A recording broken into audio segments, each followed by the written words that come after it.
Je vote pour la science avec Isabelle Burgon. Bonjour à vous.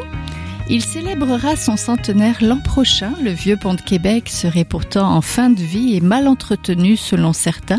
Il pourrait même représenter un certain danger pour les milliers Québécois qui y passent tous les jours. 100 ans, c'est vieux pour un pont.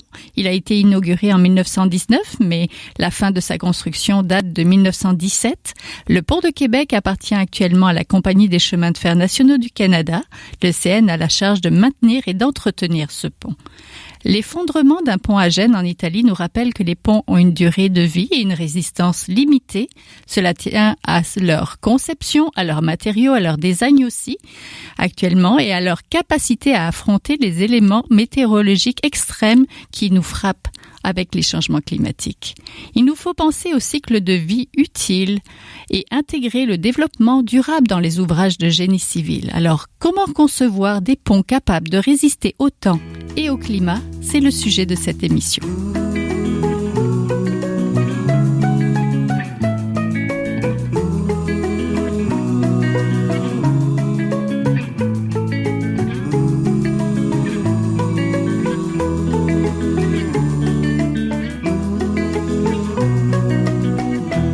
Pour parler du vieux pont de Québec et des défis de l'ingénierie des ponts, je rejoins tout de suite David Conciatori, professeur adjoint au département de génie civil et de génie des eaux à l'Université Laval. Bonjour.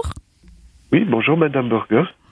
Après l'effondrement du pont de Gênes qui a fait 43 morts l'été dernier, de nombreux Québécois se sont alarmés de l'état de la structure du vieux pont de Québec. Qu'en est-il exactement? Ok, aujourd'hui, ce pont-là, en fait, on parle bien sûr de durabilité. Hein. Oui. En fait, il faut savoir que toute chose hein, sur la planète hein, se dégrade ou on appelle ça érosion. Donc, c'est certain, toute structure qu'il y a, par exemple, sur le territoire québécois, comme des ponts, d'autres structures comme des murs, des tunnels et tout ça, eh ben, il y a une dégradation qui est normale, qui est due tout simplement à l'environnement dans lequel il est placé. Et puis, en fait, en général, la société fait en sorte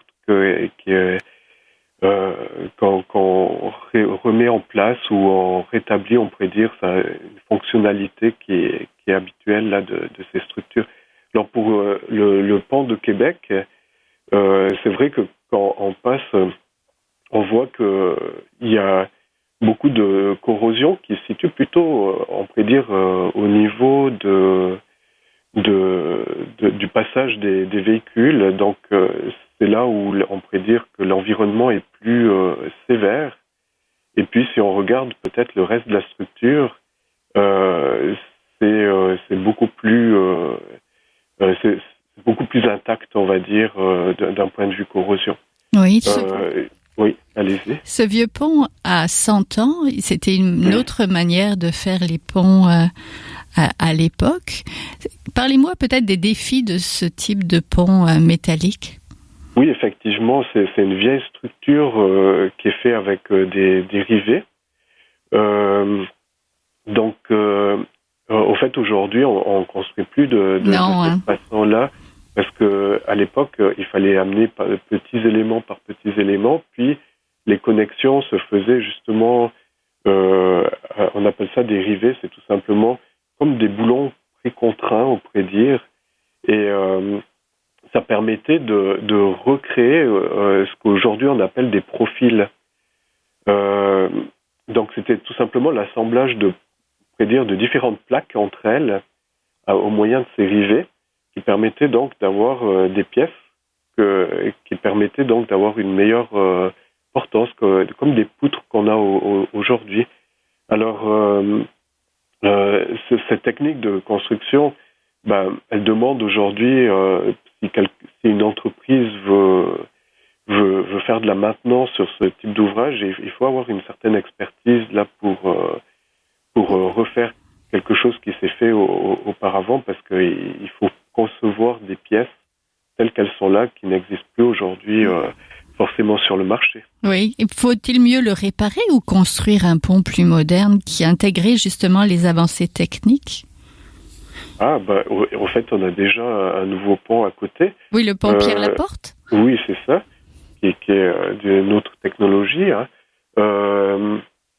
En fait, je pense il y a, c'est certain, on a toujours cette possibilité-là de détruire un pont, mais il y a un aspect aussi peut-être culturel. C'est peut-être ça qui est derrière un pont comme ça, c'est-à-dire que ce pont-là a une grande histoire.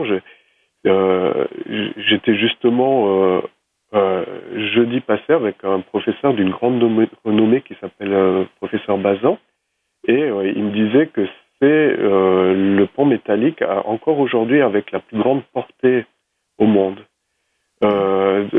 Donc sous forme de treillis comme ça. Oui. Oui.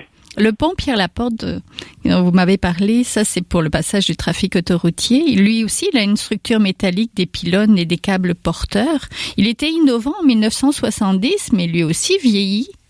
Comment améliorer la durabilité de ces ponts-là? Ok, oui.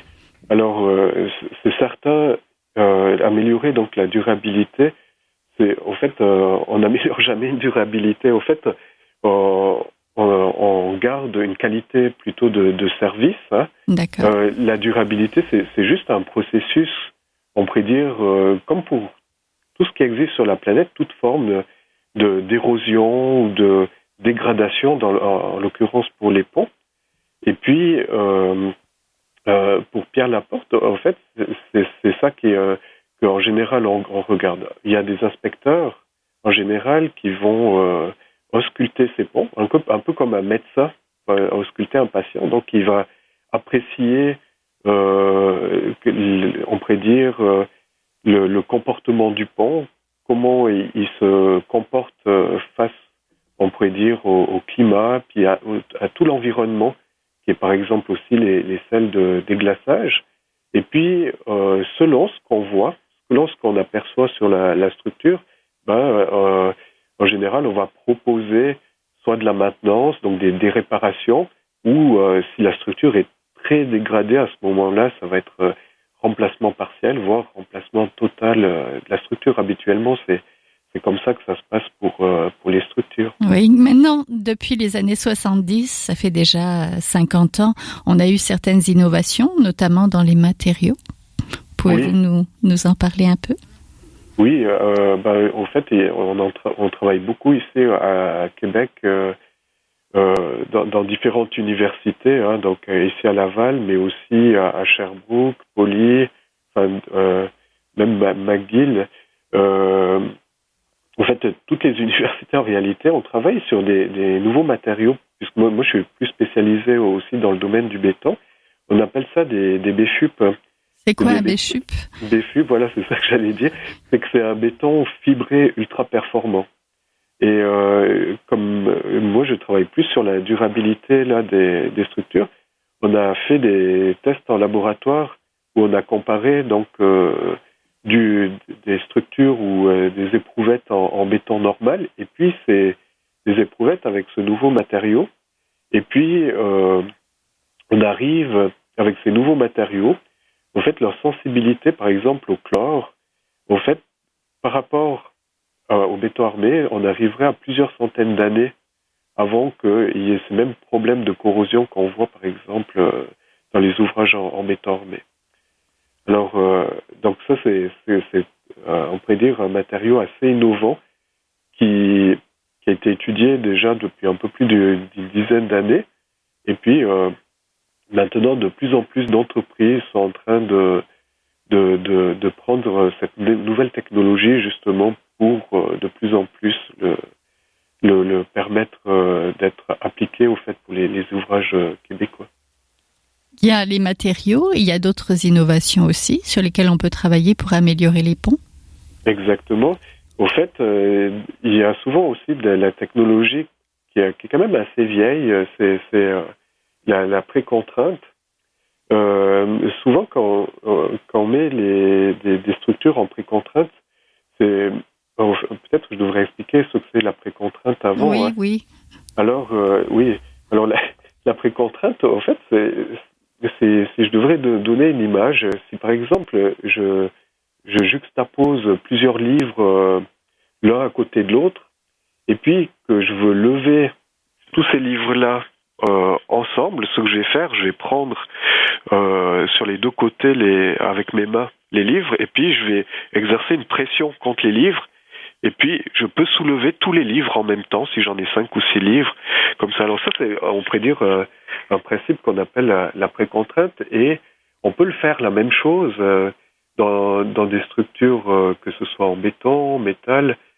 On peut les mettre donc en précontrainte au moyen de câbles qui sont très résistants.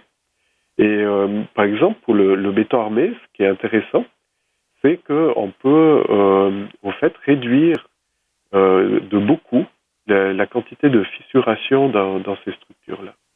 Alors, vu que le béton armé subit beaucoup de corrosion à l'intérieur, et puis qui est aussi dépendant, on pourrait dire, du processus de fissuration, en fait, le fait de réduire ces fissures... Ça le rend plus durable. Exactement, ça va permettre une plus grande durabilité de ces structures-là. Entendu. Je vous remercie beaucoup. On était en compagnie de David Conciatori, professeur adjoint au département de génie civil et de génie des eaux à l'Université Laval.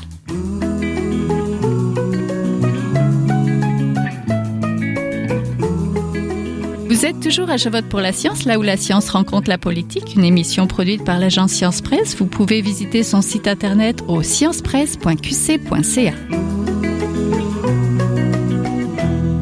Pour parler du génie des ponts, nous rejoignons tout de suite Jean-Martin Lessard, étudiant au doctorat en génie civil à l'Université de Sherbrooke, au LERID, le laboratoire interdisciplinaire de recherche en ingénierie durable et éco-conception. Bonjour.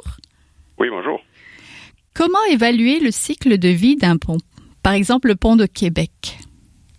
Oui, d'abord, le cycle de vie, pour simplifier un peu les termes, on parle vraiment du berceau au tombeau d'un pont. Donc, c'est-à-dire vraiment de faire l'évaluation environnementale de la partie d'ingénierie, de la construction, de la phase entretien et même de sa partie fin de vie. Alors, comment les matériaux vont être recyclés ou même mis en enfouissement. Est-ce que ça fonctionne pour les nouveaux ponts aussi? Ou c'est... Oui, c'est la même approche pour les nouveaux ponts. Donc, on essaie d'évaluer, si on prend par exemple la première phase du cycle de vie au niveau de l'ingénierie, ce qu'on va essayer de faire, c'est vraiment d'optimiser les matériaux au niveau de la sélection des matériaux, donc de prendre les matériaux les moins énergivores, les moins polluants, mais également les plus performants. Donc, un compromis entre la performance du matériau et la performance environnementale et également économique du matériau.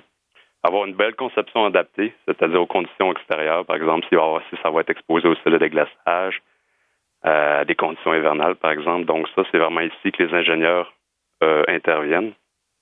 Si on prend, par exemple, l'exemple du pont Champlain, oui. L'ancien pont Champlain, que celui-là, lui, avait eu des problèmes de conception là, qui amenaient une détérioration prématurée.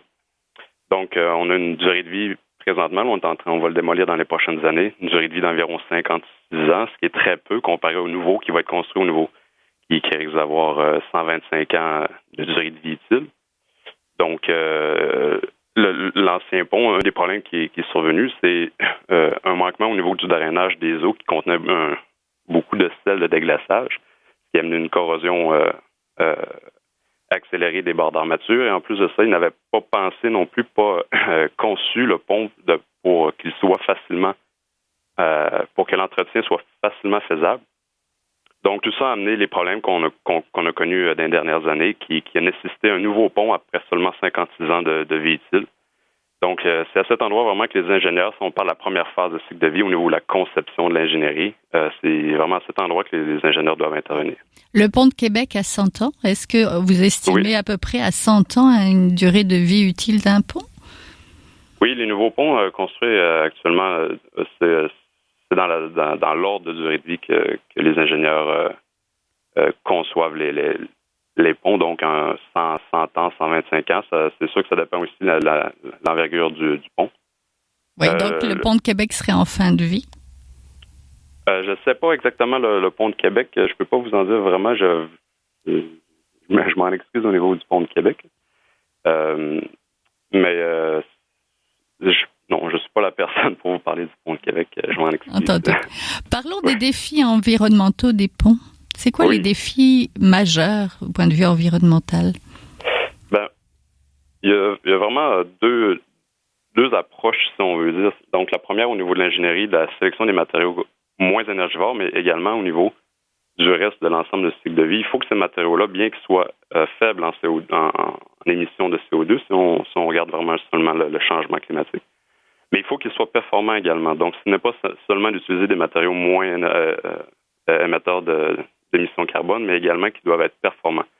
Donc, si on prend un pont, n'importe quel pont, l'empreinte environnementale d'un pont va être autant grande que sa durée de vie va être petite. Donc, on essaie toujours de maximiser la durée de vie d'un ouvrage. Donc, si on prend l'exemple du pont Champlain, si on n'avait pas eu besoin de construire le pont après 56 ans de vie utile, puis si on avait eu comme le pont de Québec, par exemple, 100 ans de vie utile, déjà, on aurait pu diviser en deux l'impact environnemental du pont Champlain. Donc, c'est très important au niveau des matériaux. Donc, une sélection des matériaux moins énergivores, mais également un matériau qui va être performant, qui n'amènera pas des problèmes de détérioration prématurée. Et également un design, une conception aussi adaptée aux conditions d'exposition. Ensuite, à la phase construction, le contrôle qualité est primordial, c'est-à-dire qu'on peut faire sur dessin, sur des plans, un beau design avec les matériaux les plus avant-gardistes, mais si on arrive en chantier, ils sont mal mis, ils sont pas positionnés comme les plans le devraient. Donc, on vient de tout bousiller, tout l'effort d'ingénierie qui était fait derrière ça. Donc, le contrôle qualité lors de la phase construction est primordial. Oui. Ensuite, la phase d'entretien, ça c'est une autre phase également dans le cycle de vie. La phase d'entretien pour justement prévenir les dégradations excessives qui réduisent la durée de vie des ponts. Donc, de bien entretenir les ponts, de faire au moins le minimum requis. Et quand on fait l'ensemble de ces au moins au niveau de l'ingénierie, de la construction et de l'entretien, déjà là, on peut vraiment réduire l'empreinte environnementale d'un pont. Lorsqu'on parle d'éco-conception au laboratoire interdisciplinaire de recherche, l'IRID, c'est donc de ça qu'on parle. Est-ce que ça s'applique facilement au pont? Est-ce que on peut parler aussi d'économie circulaire lorsqu'on conçoit un pont? Oui, certainement. Donc, quand on fait une analyse environnementale de cycle de vie, on regarde les points chauds, par exemple, d'un pont. Dans l'ensemble de son cycle de vie, ça, c'est très important. Je reviens encore sur l'ensemble du cycle de vie. Il faut vraiment regarder le produit du berceau au tombeau. Donc, on regarde les points chauds, comme on dit, donc les points les plus dommageables au point de vue de l'environnement. Est-ce que c'est les matériaux, est-ce que c'est le béton, l'acier, est-ce que c'est la phase d'ingénierie, la phase construction, la phase d'entretien, d'utilisation, si on veut, ou la phase même fin de vie qui pourrait aussi être un point chaud d'un pont. Donc, quand on tombe en éco-conception, on analyse l'ensemble de des phases de cycle de vie. Puis ensuite, on essaie d'amener des pistes de solutions pour réduire à chacune des phases c'est quoi le point chaud, puis de réduire, d'offrir des alternatives aux éléments les plus dommageables sur l'environnement. Donc, par exemple, au niveau de l'économie circulaire, la construction, on sait l'utilisation du béton qui est le matériau le plus utilisé à travers la planète, mais également un des plus pollueurs en termes de CO2. Donc, ce qu'on peut faire, c'est utiliser, par exemple, des matériaux alternatifs, novateurs, comme ici à l'Université de Sherbrooke, on développe la poudre de verre. La poudre de verre qui est un déchet de post-consommation. Au Québec, on a un problème de verre, on l'envoie en enfouissement, mais la silice contenue dans le verre peut réagir avec les produits réactifs du ciment et ce qui nous offre un béton plus performant, moins perméable, et donc ce qui va ralentir la progression des agents agressifs, qui va donc permettre une plus longue longévité à un élément de béton. Donc ça va être intégrer du verre dans le béton, ça va améliorer la durabilité. Pour terminer, parlez-moi peut-être du volet d'éducation des ingénieurs pour intégrer ce développement durable dans les ouvrages de génie civil dont vous me parlez. Oui, l'éducation, c'est primordial. En début d'entrevue, j'avais mentionné la phase construction, par exemple. Le contrôle qualité, tout passe par justement le faire comprendre aux gens, aux travailleurs, ceux qui vont mettre en place le béton, expliquer pourquoi c'est important, par exemple, de ne pas mettre une vibration excessive au niveau du béton toujours, ou pourquoi, par exemple, la mise en place d'une acier d'armature, là, si on la varie là, de 10 mm, seulement 10 mm, on affecte l'intégralité structurelle quand même potentiellement d'une structure. Donc, c'est vraiment important le rôle des ingénieurs qu'eux, ils vont justement mettre sur papier. Il faut que la compréhension, disons, générale, là, c'est sûr pas tous les détails, mais générale, se transpose aux autres cadres, aux autres métiers pour avoir une bonne compréhension de ce qu'ils font, puis que tout le monde mette la main à la pâte, comme on dit, ou l'épaule à la roue, pour avoir des infrastructures ou un pont les mieux conçus et les mieux construits également. Donc, quand on parle d'ingénierie durable, il faut commencer à l'école et à l'université à en parler. Merci beaucoup. On était en compagnie de Jean-Martin Lessard, donc étudiant au doctorat en génie civil à l'Université de Sherbrooke. Et il est au LIRID, le laboratoire interdisciplinaire de recherche en ingénierie durable et éco-conception. Merci. Oui, merci.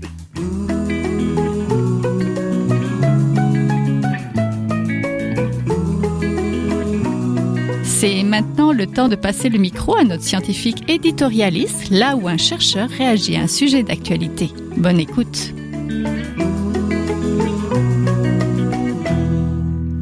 Je m'appelle Lotfi Ghizani, je suis ingénieur et docteur. Ma spécialité, c'est les structures. Actuellement, je suis professeur à l'école de technologie supérieure, une école d'ingénieurs à Montréal, la plus grosse. Et puis, j'ai comme 25 ans d'expérience en pratique et en recherche de développement. Je veux aborder aujourd'hui avec vous un sujet, le sujet de la progression de la recherche et c'est quoi le processus qui se trouve entre la recherche universitaire ou industrielle jusqu'à l'application de produits sur les ouvrages d'art, sur les ponts, et la résistance au changement et ainsi de suite. Effectivement, il y a une certaine résistance avant qu'un produit qui est développé tout récemment soit mis sur les ouvrages d'art et sur les ponts. Ce processus-là est tout à fait normal vu que il y a des nouveautés et on ne peut pas tout de suite les appliquer sur les ouvrages parce qu'il faut vérifier ces nouveautés, il faut valider par d'autres et il faut convaincre les acteurs, les différents acteurs, à savoir les donneurs de l'ouvrage eux-mêmes et les ingénieurs de l'efficacité du produit. Et donc cette résistance-là nécessite tout un processus qui peut prendre une dizaine d'années ou plus ou un peu moins selon le cas avant que ça passe de la phase découverte ou développement jusqu'à application courante. Et ça dépend bien sûr de chaque produit. Pour arriver à appliquer une nouveauté sur les nouveaux ponts, maintenant que les chercheurs à l'université ou même des fois au niveau de l'industrie trouvent une façon d'améliorer un matériau ou un nouveau procédé, eh bien, ces gens-là vont essayer de faire connaître les avantages et le publier, soit dans des revues spécialisées, dans des colloques, et faire acheminer ces informations-là, et faire un certain lobbying auprès des acteurs qui sont les ingénieurs et les donneurs de l'ouvrage, les gérants de ces ouvrages-là. Bien sûr, les autres ne vont pas tout de suite sauter sur l'occasion parce que des fois, ils ont une méconnaissance de tous les aspects de ce produit et ils ont une réticence à prendre des risques avec des nouveaux produits. Donc, ils vont ils vont demander d'autres garanties, des fois, ils vont même, s'ils croient que le produit est vraiment potentiellement bénéfique, ils vont aller avec un premier projet pilote sur lequel on applique le produit et il va avoir une période d'observation, de mesurage et de regarder l'efficacité de ce produit-là. Et si jamais les résultats sont concluants, on va faire un deuxième ou un troisième et là, on peut le recommander aux ingénieurs, on peut l'homologuer comme produit acceptable et on peut alors à ce moment-là accepter ce genre de solution sur des projets courants. Ça se fait graduellement, ça se fait pas du jour au lendemain, puis ça prend un certain temps. C'est tout à fait bénéfique parce que ça peut toucher la santé des gens, la sécurité des gens, et on ne veut pas se risquer avec des nouveaux produits avant de les avoir validés comme il faut. Par contre, on se trouve un petit peu à la traîne des nouveautés à cause de ce processus-là, parce qu'un produit qui est développé aujourd'hui et qui est efficace, il va être appliqué peut-être dans quelques années seulement, si jamais le processus aboutit. D'autres produits ne verront jamais le jour parce que soit qu'ils ont été court-circuités par un autre produit plus performant, soit que le mécanisme de lobbying et de promotion n'a pas abouti à une homologation ou une acceptation par les ingénieurs, praticiens et les donneurs de l'ouvrage.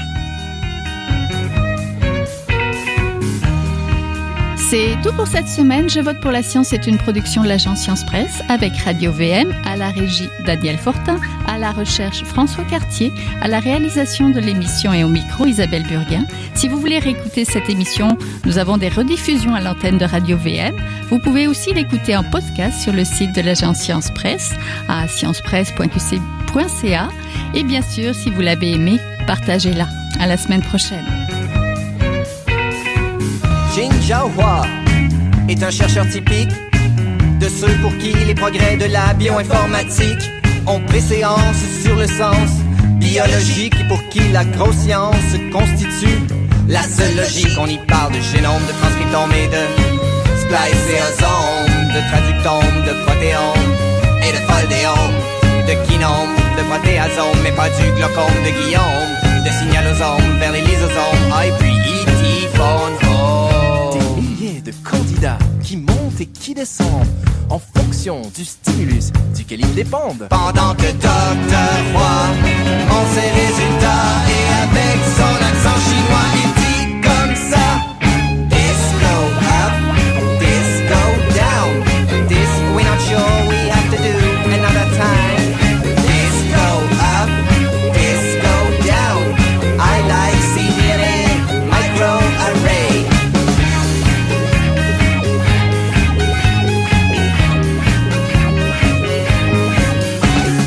Un mot de son exposé en français, même chose depuis qu'il est engagé. Oh yeah, les réunions de labo se font